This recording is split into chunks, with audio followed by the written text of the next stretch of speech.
everybody. Welcome to PTS Treks. I am your host, Mmmm. And of course, we have with us today Julian. Julian, how are you today? I'm doing really good, RM. I'm glad to be here. It's been a skipped week, and it felt really weird not doing the show last week. Well, you were at the con last week. Of course, we are eager to hear everything that you saw at the con, as well as the meetup. So thank you for, please tell us about what the con was like and what the meetup was like and everything that happened while you were there. Oh, my goodness. So on Thursday, first day, I wore my Picard Starfleet outfit from season 3, and that was real fun. Although I had a costume malfunction with my badge, which kind of fell apart halfway through the day, so I had to take that off. But other than that, that was cool. First day was a lot of, we had the Inglorious Trexperts panel, and that was the anniversary of Free Enterprise, so they had Rob there too, and they talked a lot about that. And before that, they had the panel. The Trexperts were also involved with the panel with the 1982 documentary, the greatest geek year ever, that premiered on CW about 4 weeks ago, and I think that they just did their last week, or is it this weekend? I can't remember. Anyway, so they had a nice panel on that. Got to spend a lot of time with Rob that first night out in the Marriott courtyard pool area with Sonny Dominguez, and we had lots of Rob fans who showed up, but not an awful lot of PGS members. We had people who had watched Rob on Campia, and they were there hanging out with us in the evening, and lots of other people that just kind of showed up, and it was very, very fun. Very fun. Very hot, and also, it was kind of nice because there weren't a lot of, there was not the big crush to get into Hall H or into Ballroom 20 this year because we were lacking the Marvel presence, the big Disney presence. There were panels for Star Wars. They were all inside, and they were mostly like having to do with the publishing and the Hasbro side of things with the vintage and the Black Series lines, and they had some really good premieres of new stuff, especially the Ghost from Rebels, which is scaled to fit the 3 3/4 vintage line, and that's gone up as a kind of like a Kickstarter type of thing through HasLab. I think if they haven't reached their funding level yet, they will soon. I think they have until end of October or September to put money down to be able to get in on that. I really want to, but we don't have any room for it. And I don't usually collect the 3 3/4. But it has some spending levels. Like if you go beyond, if they get so many backers beyond the threshold, then they'll be adding additional 3 3/4 figures to come with it, which would be like a new cast of Kanan, a new cast of Ezra, a new cast of Zeb, and these would all be more contemporary with the 4th season of Rebels, and the new Hera that comes with it is. Her face looks more like Mary Elizabeth Winstead, who's playing her in the Ahsoka series. So it looks really cool. So yep, 40 days. Yeah, $500. Yeah, it looks like they reached their goal. Yeah.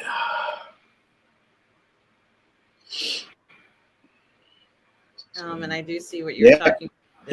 Yeah. This.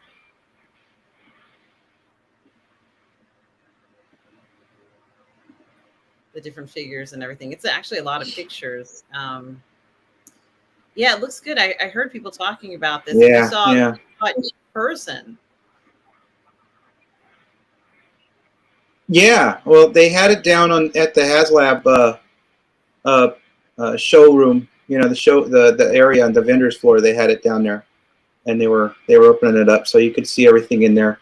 With the caveat that it's slightly the finished product may have a little bit more detail in certain areas, and they haven't exactly finished it totally. They just needed to have something that they could bring to the convention. Mm-hmm. So there's even more than what you're seeing now. Yeah. Well, I mean, it could be slightly more detailed in a few areas. I don't know how much different it's going to be. So, I mean, for all intents and purposes, that's what it's going to be. So, Saturday was the Paramount panel in Hall H, which was the first time I've ever gone to Hall H at a Comic-Con. Normally, I don't bother with it because I don't want to spend all that time waiting and missing other panels and things. So because it was so empty of a lot of the celebrity stuff, I was able to just kind of like walk right into Hall H essentially. And so that was fun. There's a lot of people there. Scott Mantz came out and gave the presentation. He showed a trailer for the next season 4, I think it is, of Lower Decks. They showed the trailer for the last season 5 of Discovery, and they showed us the whole episode of the crossover episode, Those Old Scientists, the one with the crew, or the 2 from Lower Decks that crossed over. And of course, they put that on Paramount several hours after they showed it to us. So we actually are sitting on, we've got 3 episodes of Strange New Worlds that we can talk about if we want. I know we're scheduled for the Lost in Translation and Those Old Scientists. So, but I saw the one that premiered yesterday. So, the Cloak of War. Yeah, actually, I saw it last night. That's amazing. I don't remember. So how many episodes are they up to for Strange New Worlds? Thursday was episode 8. So there's 2 more. I believe there's 2 more. So they've got the one that's going to be the musical one, I think, is happening next week. And then there's one involving the Gorn is going to be the season finale. Okay, excellent. That's fantastic. What else did you see? I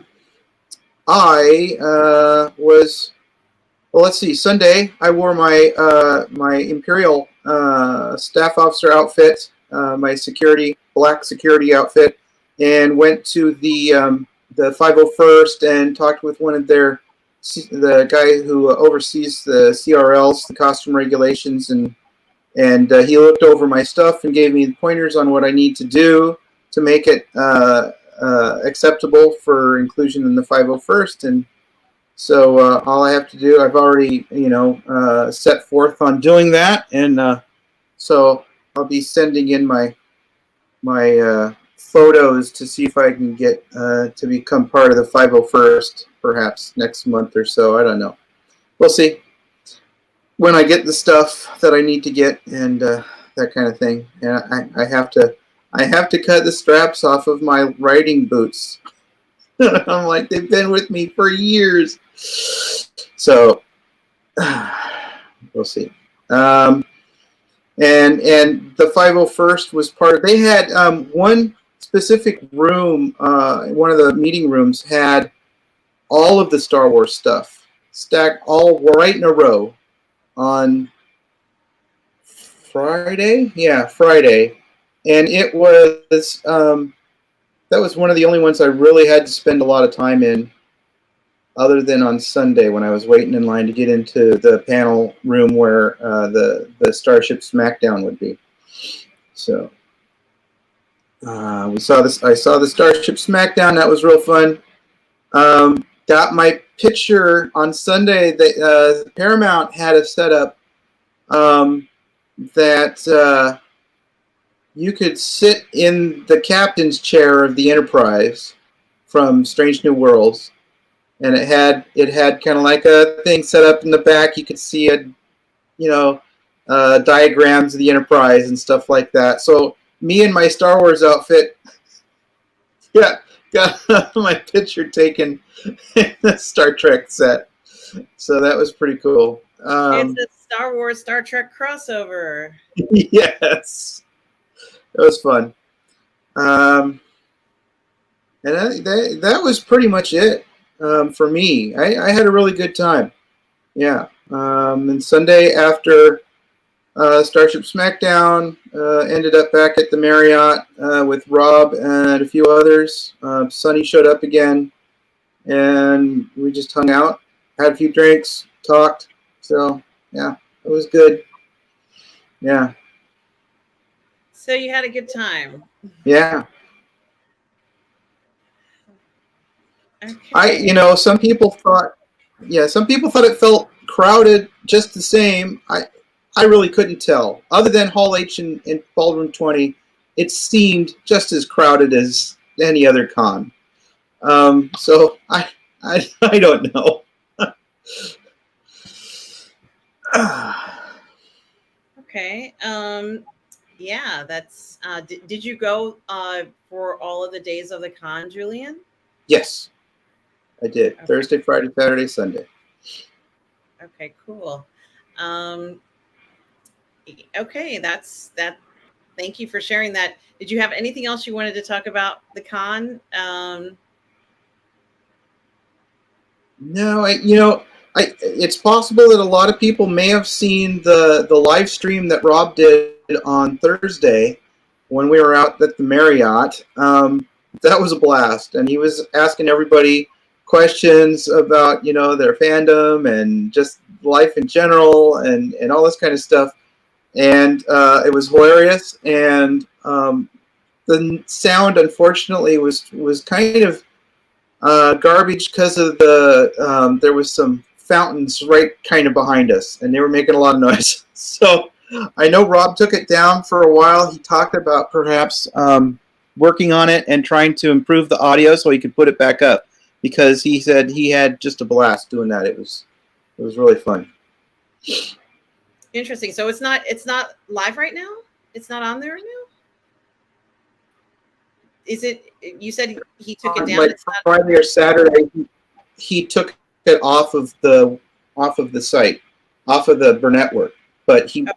I don't know if he's put it back up or not. Okay, then. Yeah. Okay. I did catch a little bit of it when he first posted it, and I couldn't watch the whole thing, but it looked like you all had a great time. Who was there at the meetup? Like it was Sonny Dominguez, and then we had a gal who we had a guy named Rick who has been came to Rob through watching John Campea. We had another guy named Brady who watched Campea, and he tagged along, and he had a small film that was in some. They had won an award, and it was going to be played. I never got to the panel to see it, but he was a real neat guy. There was a gal named oh my gosh, I want to say Natalie or something like that. I can't remember exactly what her name was, but she goes by Gotham Geek Girl, on Instagram, and she's done some stuff on Campia. And she and her boyfriend showed up and hung out with us afterwards, and they were real fun. And some older friends, let's see, Horace and some friends of Rob's that go back like 25 years. That they usually come down to the con also.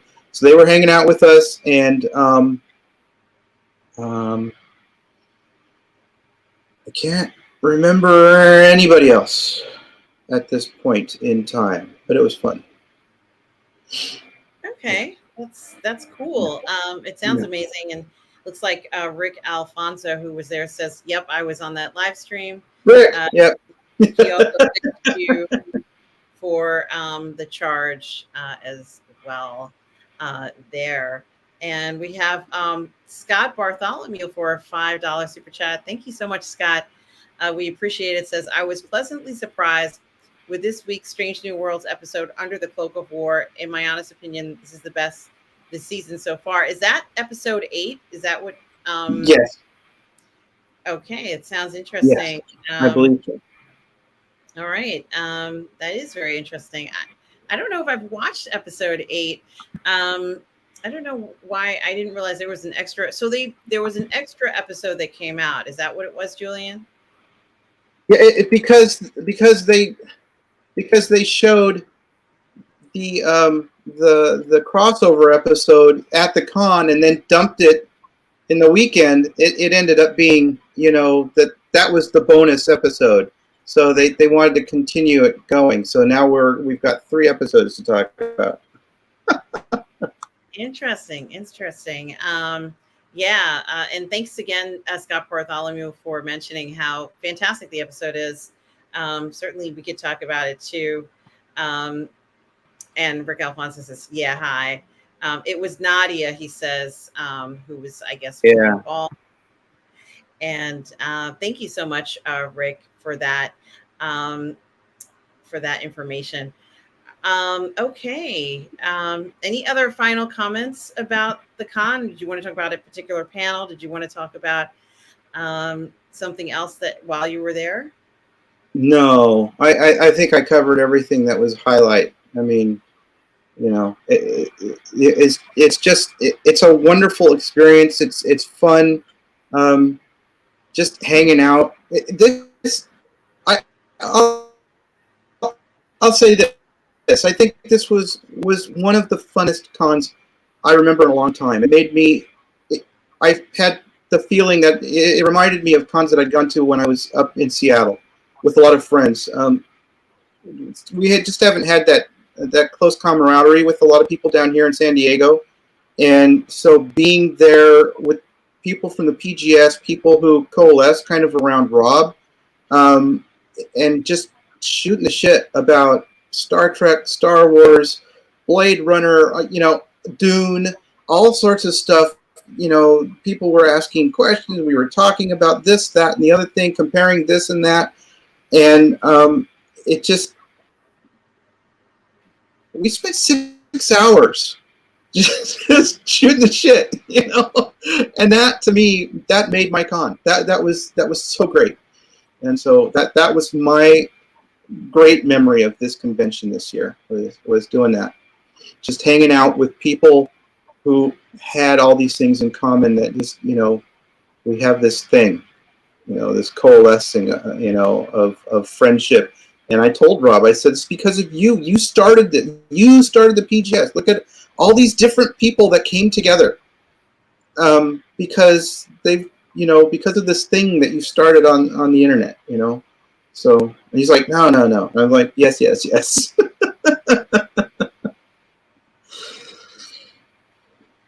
Well, that is very interesting, and certainly, I really wish I could have been there. I hate that I missed this year, but hearing what a great time you guys had really is it does fill my heart, and I'm happy that you guys had a wonderful time, and it's exciting. Did you pick up anything at the con, Julian? I picked up What did I get? On the last day, I decided I needed to get just a foam, not really foam, but a plastic DL44. So that's one of the things I got as I was wandering around in my Imperial officer outfit. I decided I needed some sort of a keepsake from a rebel, so I bought the DL44. But what I did do on Saturday, I picked up for 007 fans, I picked up the Golden Gun from the Man with the Golden Gun from Entertainment Earth, and I picked up a Spectre ring. So I went all 007 on Saturday. So that's what I got. Okay, all right. And any other? Did you? I know you said you went to the screening for Star Trek, that crossover episode. Did you see any other screenings? No, did not. Okay, all right. And okay, that is very interesting. Did you? I don't know who was there in regards to signings and things. Did you pick up any signatures and things like that on this trip? No, I didn't. There was no one I felt I needed to get. There was going to be a bunch of people from Babylon 5 because they showed the Babylon 5 animated movie that J. Michael Straczynski put together. And Cynthia and I went to see that Friday night. And it was okay. We did not stay. It was late. So we didn't stay to hear him talk afterwards. We went to go get some dinner. But Bruce Boxleitner and Claudia Christian were going to be there, and Patricia Tallman. They were planning to be there to be on the panel, and they were also going to be signing autographs. And then because of the SAG strike, they had to leave. They had to drop out. So they were not there. Okay. And any freebies that you got at the con? Nah, I don't really go into looking for all that kind of stuff. We've got enough stuff around here. I didn't even pick up a bag because we've got more than enough of those Comic-Con bags from years before. They just end up taking up space. Okay. All right. Well, it sounds like you had an amazing time, and certainly meeting up with other PGS members.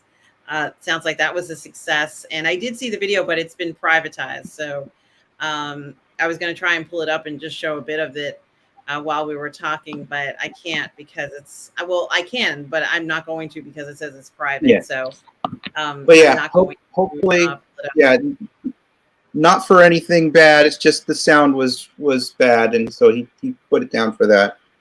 Yeah. But certainly that looks like you guys had a great fun time. Robert mentioned that you had a visitor while you all were hanging out with Robert. Can you tell me? That be Todd McFarlane? Perhaps.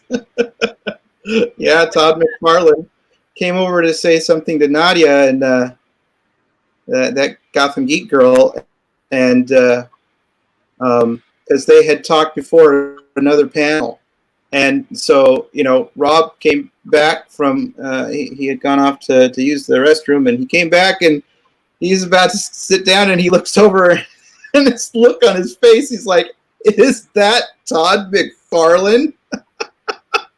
I think it was more like, "Is that the Todd McFarlane?" I myself was looking up at him going, I should recognize this guy. And I'm like, I know this guy. What is his name? So that was a little embarrassing, but I was like, oh yeah, that's why he looked familiar.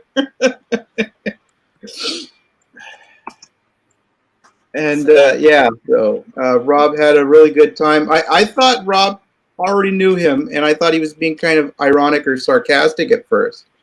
And then, but then it became apparent, no, this was not that he was meeting him, and so yeah, and then he just kind of like hung out with us, talking for like 20 minutes or so about his feelings on the industry and stuff like that. Rob asked him a lot of questions about his process in toy making and working on his comics when he split off and started, what was it, Image? I can't remember. So I haven't done comics in a long time. Wow, that sounds amazing. I certainly would have enjoyed to have met Todd McFarlane, but it sounds like you guys had such a great time there, and certainly I'm glad to hear that. Yeah, it is Image Comics, according to Rick. Um, so glad that you guys had a great time. Not surprising that you did. Yeah, it sounds fantastic. The con sounds fantastic. Any final thoughts or concerns about it? No, I don't think so. I mean, it kind of speaks for itself. It managed to still be, I think, a successful con despite not having, a plethora of Hollywood media there. So I think that it was kind of a good thing. A lot of people were remarked that they were happy to be able to spend more time on the more basic things that the con originally was started for, which was comics in the first place. So yeah. Absolutely. That certainly does sound amazing, and yeah. Thank you for sharing all that. And if anything pops in your mind that you want to share from the con, you should just go ahead and say it while we're here in the stream. And of course, I'm going to ask you. So you mentioned, or at least one person has mentioned the last episode of Strange New Worlds. But Julian, you saw episode 7 with a bunch of other people who were Star Trek fans at the same time, which is a very unique experience. What was that like? That was really fun. And it was mostly, while we were waiting for the panel, because we got in there one panel earlier than that. There was a combination movie and game complex being put together. I think it was called Ghosts of Ruin. And they're doing a lot of things where they're using fan input for a lot of the stuff that's going on. They have Rosario Dawson is doing one of the character voices.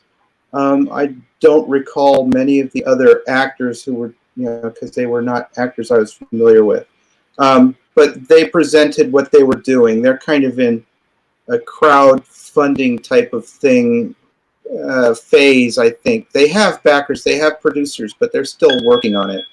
So I think, if anybody's curious about it, you can, if you type in Ghosts of Ruin, you can find it on the internet. It's kind of a extrapolation of virtual gaming, where it becomes so real that the players don't even know if they're in the game or not. And while in the game something happens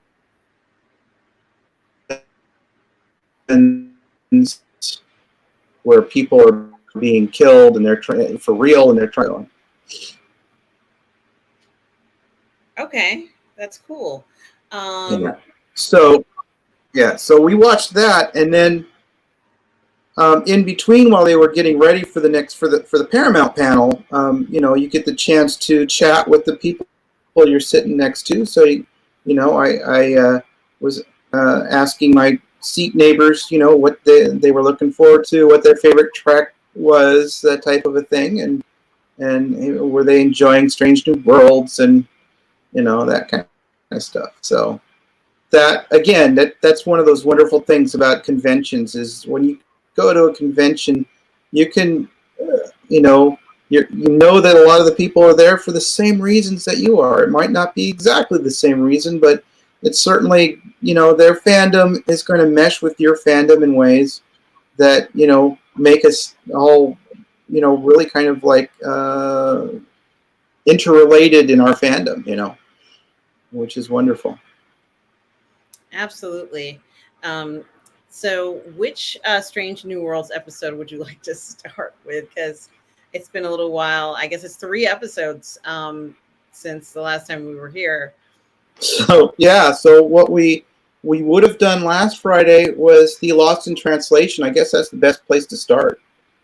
This is the one.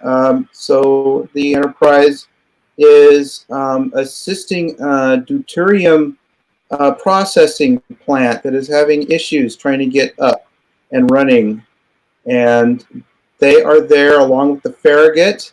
And since they've got a base and another starship, Pike is temporarily promoted to fleet captain, which is kind of strange. Normally that would just be Commodore, but I guess they had to figure out some way to work in the fact that in TOS, Kirk says, "Yes, I met him once when he was promoted to fleet captain." So, okay. Anyway, they go aboard the deuterium plant trying to figure out how to help them, and everybody's been working really hard, particularly Uhura, who is practically dead on her feet and is told to get some rest. She starts hearing strange things, and she's not sure if she's everybody's telling her she's overworked and overstressed, and she needs to just rest, but she keeps on hearing these strange things. So she's seeing visions. She's seeing visions of her parents dying in the shuttle accident. She's seeing visions of a zombie Hemmer. So she's very perplexed by this. And Kirk ends up, Lieutenant, the first officer, ends up helping her try to figure out what's going on.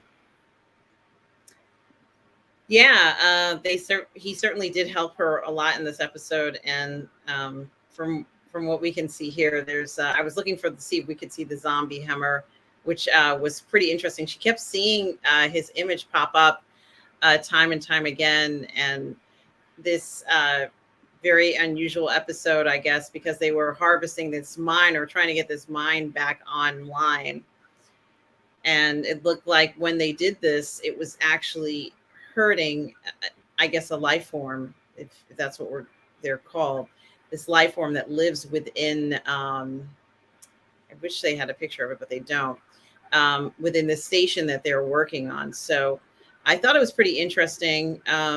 She kept seeing dead people. So I believe, if I remember correctly, there's like a nebula right nearby where they were pulling the deuterium from. And they use the deuterium as part of their reactors for for the basic powering of the ship, and that power, the power is then from the reactors is channeled through the warp core and through the dilithium, which helps create the warp shell that they use to fly, at warp speed. So they can find deuterium in lots of spaces, I'm sure. But for whatever reason, in this particular area, there is some sort of a microorganism that is sentient and is existing alongside the particles of deuterium, and she's picking up on it. Yeah, she's seeing these images of Hemmer. She's seeing, yes, and there's another member of the crew of the deuterium plant that is being affected by this too. But he has gone a little bit crazier, and he's been trying to sabotage it. Is what they find out, and then he almost ends up killing Uhura. Kirk saves her and gets her out of there. They beam out of that space just in time before it blows up. Yeah, it looked like this other member could hear something. I guess he had sensitivity that no one else could hear, this noise or this communication from this, whatever this being was.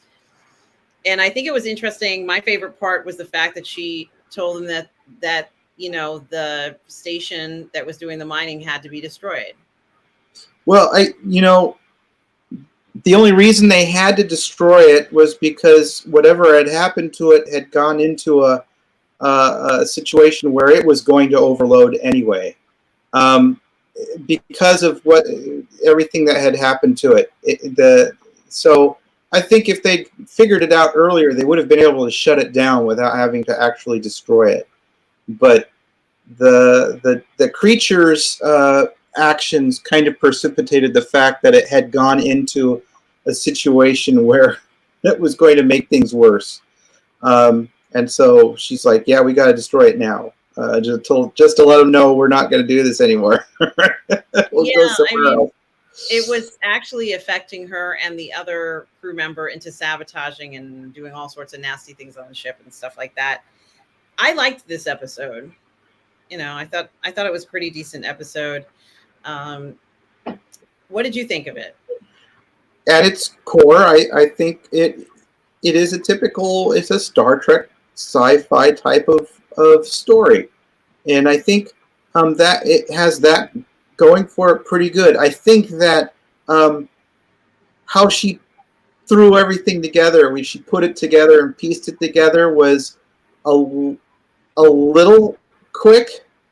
For, you know, she just suddenly picked up and got, oh, this must mean this must mean that, and this must mean that. You know, once she kind of figured out, oh, this is what it must mean, so she went off of the assumption and kind of just based on her feelings of how she was interpreting the visions that she was seeing, which I guess, you know, sometimes you got to go with your gut, and she went with her gut, and she was lucky that Pike trusted her enough to believe her, because they had hardly anything to put forward as actual proof of what was going on.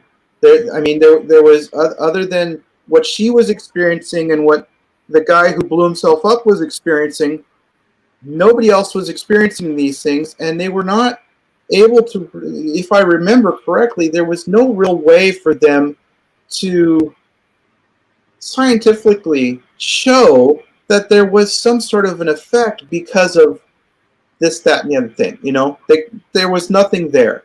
And so I'm like, I'm real curious what Pike's report is going to be to Starfleet on this, because that was a hell of a, you know, just a jump in feelings, emotion, and logic to try and figure out what was going on.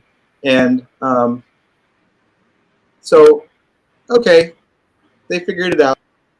That's great. We also got the one of the things that was interesting about this was they had a chance to spend some more time showing Kirk and his brother Sam interacting together, and we get to see some of their brotherly, you know, fractious, you know, things that are going on between them. This, you know, slight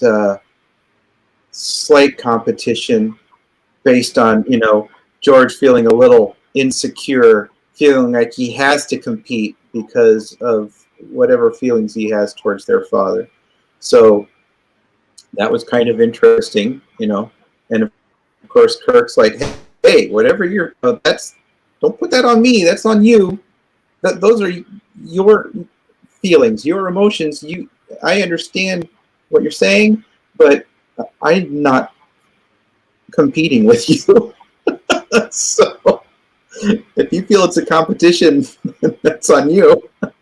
Well, he kind of responded with, like, you know, it looked like everything was calm, and then, you know, he should have responded with like a 1, but he responded with like a 7, you know, like a level of anxiety towards his brother. Yeah. At some point, whatever bothered him, things looked fine, and then all of a sudden something ticked him off, and then he just was like, you know, screw this, I'm out of here, or, you know, he just wasn't happy with him. And I think he didn't necessarily have to handle it that way. I think he could have been a little bit more smooth and said, if you don't mind, I have to leave or whatever. But, you know, he wanted to make a point about almost kind of saying like, well, I'm better than you, or whatever, or I'm not quite sure. He feels like there's some kind of competition between the two of them. And, you know, that the way that he kind of said it, I can't remember exactly what he said to him, but Yeah, it was interesting to see how he responded. Not what I was thinking was going to happen, because they seemed like they were happy with each other just now, but there's some tension between the two of them. At least that, to me, that indicates that there may be tension between the two of them. So, but I did like this episode. Yeah, it was a good episode as far as I'm concerned. I don't know how everybody else felt about it. Certainly enjoyed. And of course, we got the one wonderful moment at the end where Spock is introduced to Kirk by Uhura, and we have the three of them sitting at the table together. And yes, and they didn't linger too much on it. They didn't, make it just this thing where it's like, you should know that the two of you are, destined to. No, they didn't do that. It was. I think that they handled it nicely. They felt compelled to put it in there, and I think they handled it nicely. Yeah, I agree. It was done well. So certainly it was something to think about of how to do it. And I don't know whether that was sort of their way of saying that the episodes are going to be a certain way. But then we got the next episode, which was these old scientists. Let me see if I can pull up the one on that one, because I know it's here, I think. Is this it? It should say review. Let's see. And what did you think of that episode? It was enjoyable. I laughed. It was certainly a lighter episode. We're dealing with time travel once again, which is a ingrained trope in Star Trek and a lot of other sci-fi. The fact that they brought the animated world into the live action world was very interesting, in the way they did it was fun, and the Enterprise crew having to deal with Boimler and then also with Mariner and how they behave, it's like very amusing seeing, Pike kind of like going, I'm dealing with, children. Why am I dealing with these children? And one, he must be wondering what the heck is going on in the future there.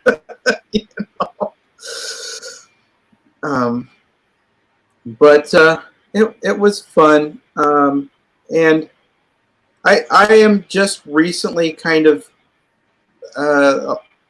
learning to kind of appreciate Lower Decks. I don't know about appreciate, but I can certainly enjoy it when I watch it from time to time. I just don't take it too seriously.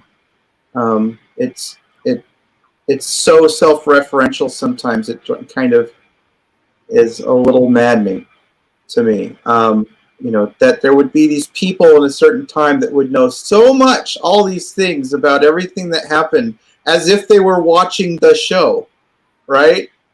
But they're supposedly in that world, so how are they watching the show? You have to wonder. It's like, how did Mariner get a hold? Well, how did they get a hold of all these, logs, ship's logs, and things that happen that aren't in the ship's logs?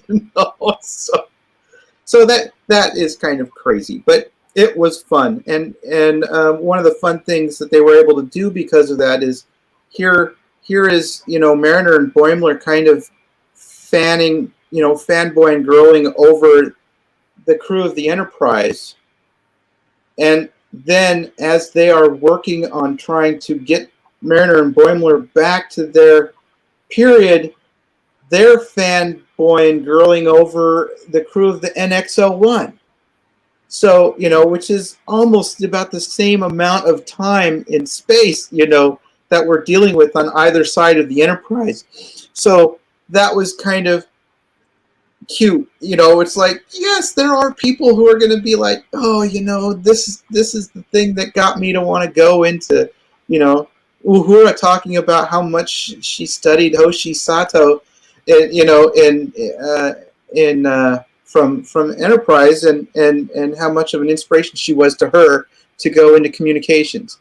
So, it's just kind of like fun for them to be able to do that, within the live action, thing and enjoy. I know there are a lot of fans out there that just don't find this self-referential stuff very, very appealing to them. They're like, why are they, it's like, oh, a lot of people, I remember seeing when Picard season 3 was going, and there was lots of people who were like, why are these two people sitting here oohing and ahhing about the starships at the museum? It's like, why? It's like, well, there are people in real life who really do enjoy this kind of stuff. I mean, you can look at pilots, Navy pilots, Air Force pilots. They love flying and they love jets and they have their favorites, and they fanboy out over those things. They fanboy out over their favorite, jets. Their favorite. They may have carriers and special things that they loved about them, or pilots that flew them in the past that they are like, oh my gosh, I would love to meet that guy, or I got to meet that pilot. They do that kind of fanboying from time to time. I've watched their YouTube videos about it, so I can allow that our Starfleet, crew here would have their favorites and their heroes amongst Starfleet that they would look back on and see as inspirations. And I like how they kind of use this as a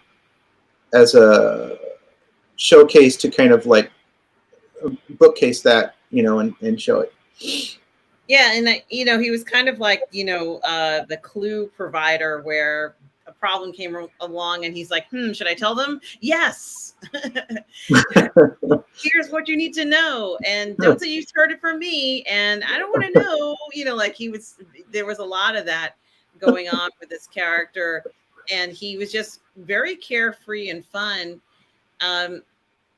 just enjoying being there. I think regardless of, obviously he wanted to go back to his time, but I don't even think it mattered. I know there was that funny part where she comes through the portal and they only had enough energy to turn it on, and she used it, in the reverse way. And, it was kind of like these kind of snafus that was happening because of this very unusual portal. But it was interesting. And I guess it kind of alludes to the fact that anybody can really travel from any time in Star Trek to Strange New Worlds and back again. And we can see that. And he was absolutely, he knew everybody on the ship. He knew everybody. It's a legendary ship, so it's not a surprise, but he knew everybody, and it was important to him. And it's great seeing people see their idols, especially, in Starfleet, to be able to meet people that you are really impressed with. And certainly we saw that in this episode. It wasn't one of my favorite episodes, but I think if anything, it was, I guess they felt this was the best way to handle introducing them. And they could have done the crossover a number of different ways, but I didn't dislike it. I thought it was a cute episode, but I'm not quite sure whether it was, maybe even like a filler episode. To a more involved story about these two, because I somehow don't think that they were only here just for, just once. What do you think, Julian? Well, no, I think, I don't know when they would think about doing this again. It shows that, like you said, I feel that too. It is like a filler episode. It was hey, what if we did this? And could we build a story around that? But there was no real, there was not a lot. It is Star Trek light, and it's the only real thing that of any import that really got dealt with, I think, was a little bit of a continuation of an examination of what's going on between Spock and Christine. And we know from the future that he and she are not going to be together. But it gives us a little bit more into it. They are really pushing this fact that they tried to get together. That's how they've rewritten this. That it's like at some point in his life, he decided, I want to try and do this thing instead of the other thing. And so he's trying, and they are showing how much difficulty they are having with this situation. And obviously, with Christine talking about how, she brings up Schrodinger's cat and this whole, is it or isn't it? It depends on, are we in a relationship? Are we not? How are we feeling about each other? And it depends on who's looking at it, who's observing it, and from what angle, right? And the fact that when she talks with Boimler, he kind of gives away that his knowledge of who Spock is does not really include her. And that affects her a lot. And it, despite how a lot of us might feel about what we see as this severe bending of canon in the storytelling,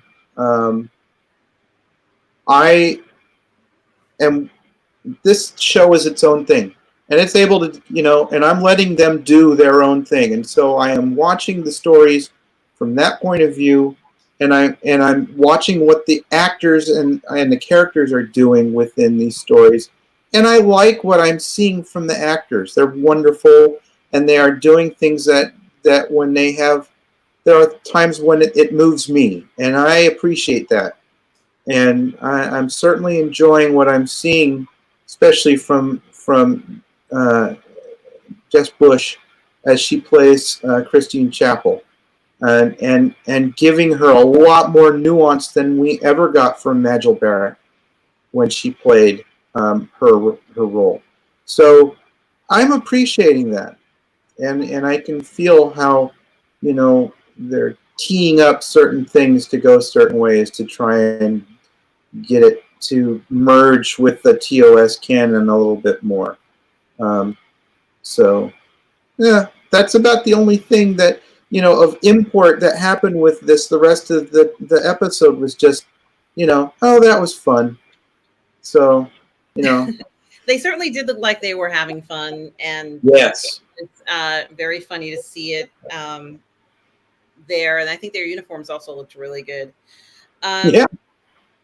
This next episode, I haven't actually seen it, but you have. Yes. How did you find this last episode before we end the show, which we have to end soon?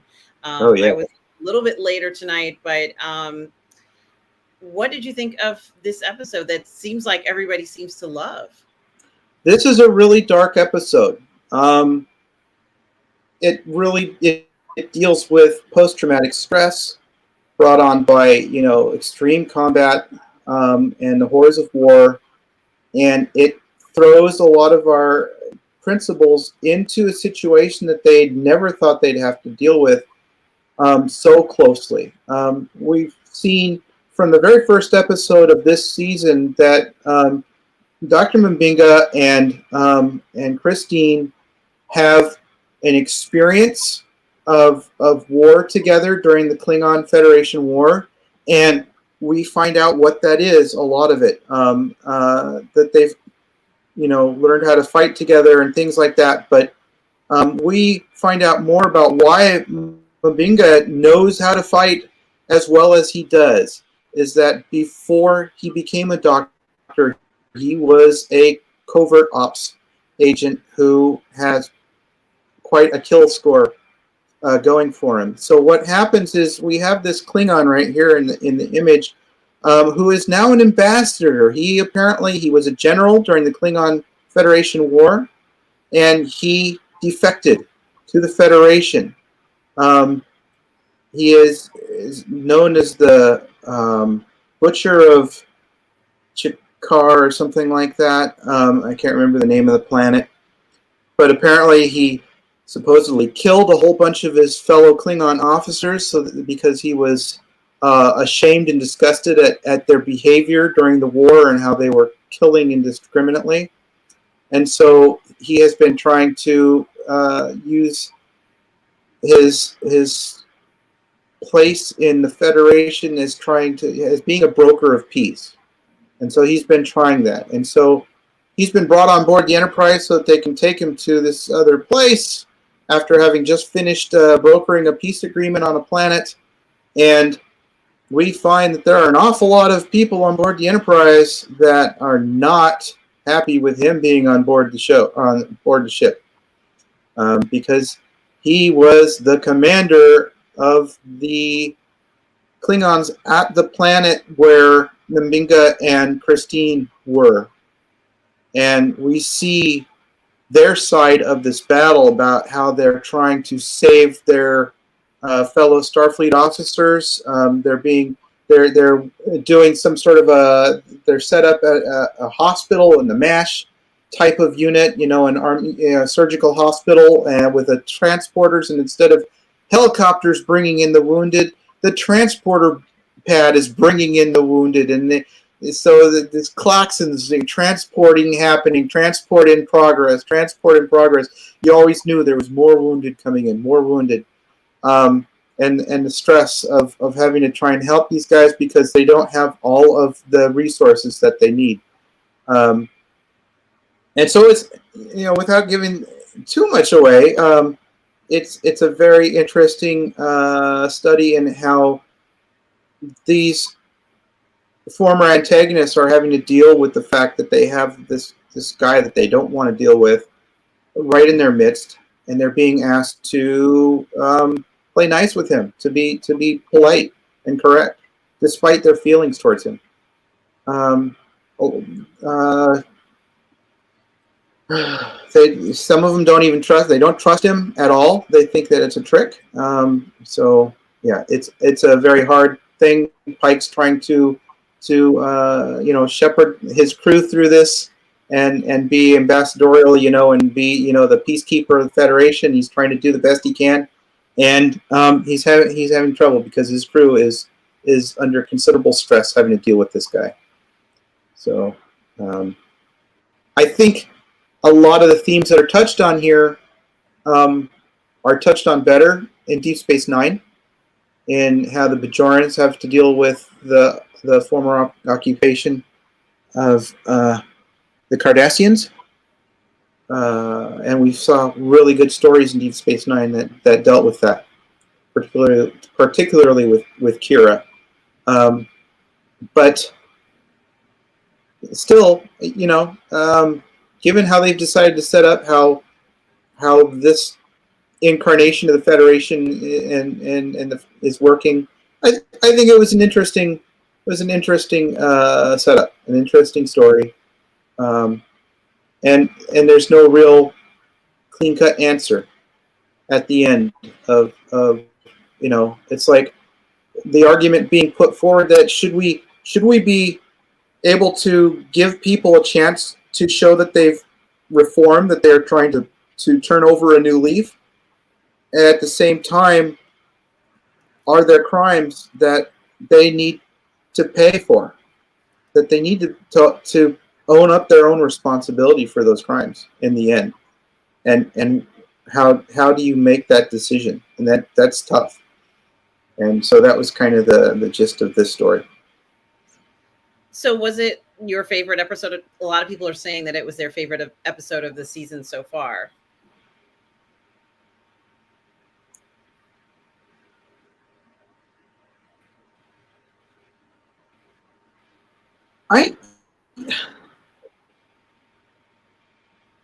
No, I don't feel that way. Everything is. I don't have a favorite of the season. They all are kind of like a fine blending of the same thing over and over and over again. I just can't. I can't sit there and go, oh yeah, I would watch that one over again because it was so cool. I just can't.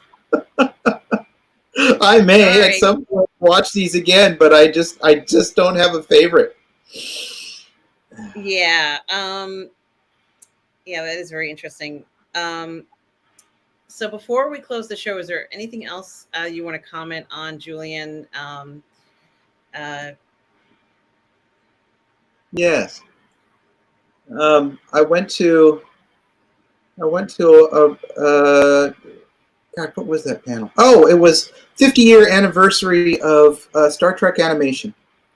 And Scott Mantz came in. He was just watching the panel, but he came in because he knew people that were involved with it. I had come in and I had sat down next to this gentleman because there weren't a lot of chairs available.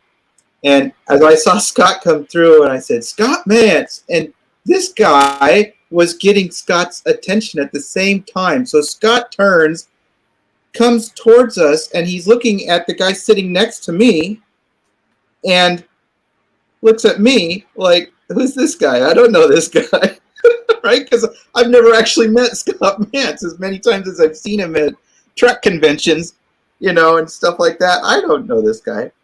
So he doesn't know me. So they do their thing. They talk about some stuff and everything.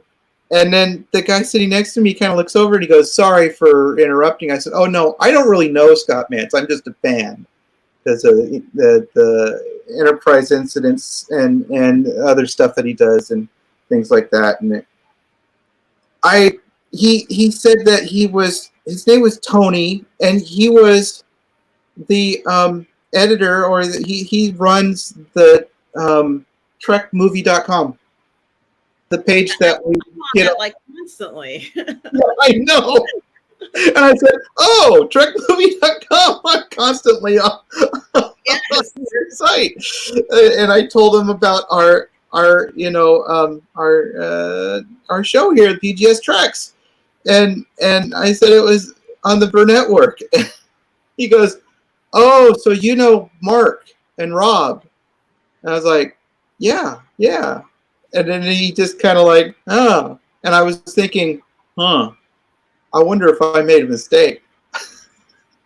Because there are people who have problems with Mark and Rob because of their feelings about Paramount and Star Trek right now.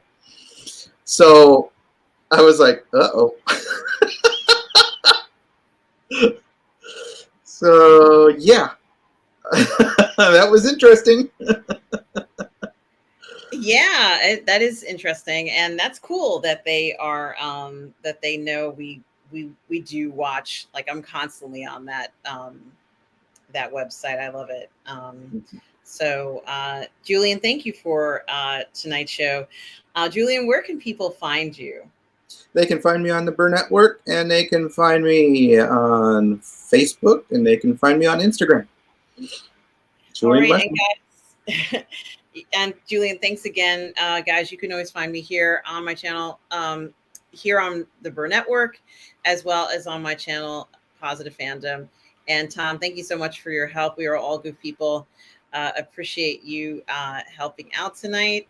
And everybody, don't forget we have our musings coming up in about a half an hour. So guys, just want to say thank you to everybody who was here tonight. See you all in about a half an hour. And guys, always remember to please be kind. Take care, everybody. Cheers.